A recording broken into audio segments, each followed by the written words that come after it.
Darren, was that a frustrating loss in the end, getting so close? Oh yeah, frustrating, disappointing.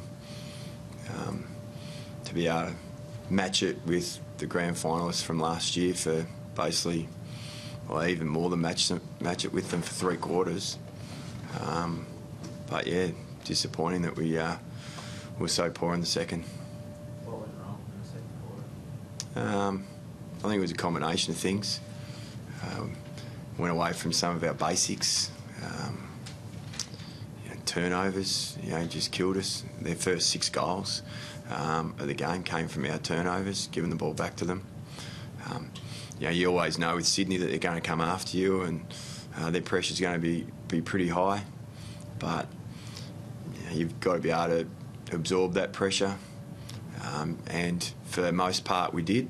But just for that period of time, we just coughed the ball up too much. Did you go into your shells a little bit too, maybe not taking up risks to break through the Swans? Yeah, mate, I'd like to go back and have a look at the tape for that. But like it got pegged in their forward half for most of that second quarter.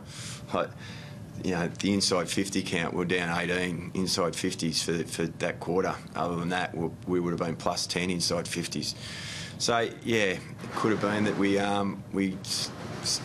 didn't take the game on as much. We definitely lost our forward structure, which was disappointing. How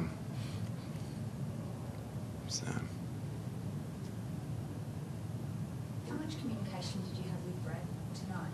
Looked like he was on the phone at 3/4 time. Yeah, again, I don't notice it. That's Cameron Joyce, who's obviously taking the calls or taking the text messages from Brad, and then he just filters them through. But as I said last week, he might throw something up that Brad has said, on the phone, or text through on the phone. Might throw that up to the group. We discuss it as a coaching panel and then see whether we want to act on it. But there's a lot of chatter goes on in the box. Like we want to try to create that environment where we're there to help the players as much as we can out on the ground, and whether it's come from Brad or it's come from one of the other assistants. As I said, I didn't notice it that much. 16-3 up in centre clearances and still couldn't quite get it done. It was a big effort by Goldstein tonight. Yeah, it was. Like, his form's been terrific for the whole year. So again, giving our midfielders first opportunity at ground level, to win the clearances so convincingly and then still not come away with a win just goes to show that we shot ourselves in the foot a little bit, as I mentioned earlier on, and just the turnovers really hurt us. They got us in transition, so we've got to go away and review the game strongly and have a look at where we need to improve. Been a lot of criticism about North's leadership, but players who do or don't stand up. What did you think of Zeeble, Swallow, Cunnington in that third term?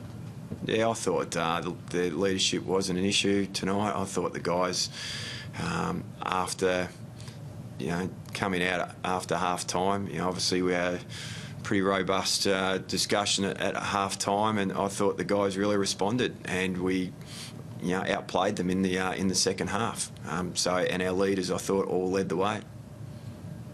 You're still fully expecting to coach next week and maybe another game or two, or what's the latest there? Yeah. So next week, head up to Sydney to take on GWS, which is obviously becomes a really, really crucial game for us.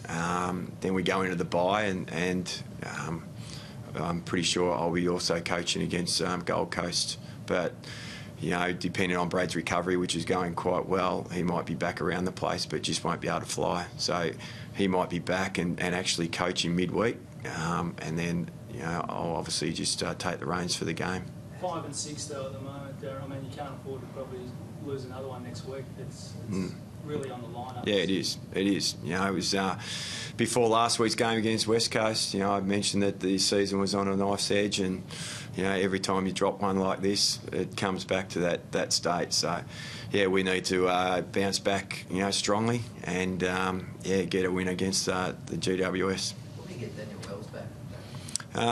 Yeah, it's a little bit indefinite. Like they're talking maybe 4 to 5 weeks, but we can't actually really confirm that at this stage. Is there a chance that he might not play again this year? Oh no, I think we'll definitely get him back at some stage. Yeah.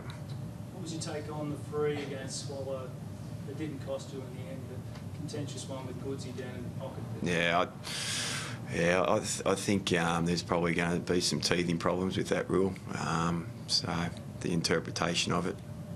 Nick Dalsano back next week, Ross.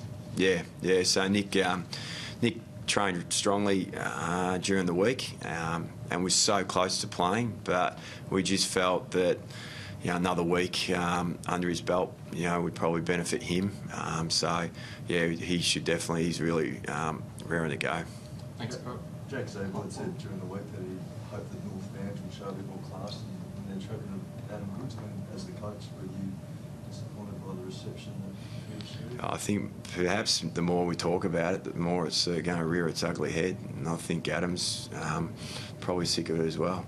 So yeah, Jack and I said that we'd be disappointed if our fans didn't respect Adam Goods, and if that's the case, it is disappointing. But yeah, I think if we keep talking about it, it's probably just going to keep coming back. Do you feel like it might inspire him to play better? Oh, you'd have to ask Adam Goods that. Thanks, Croc. Thanks, everyone. Thanks, guys.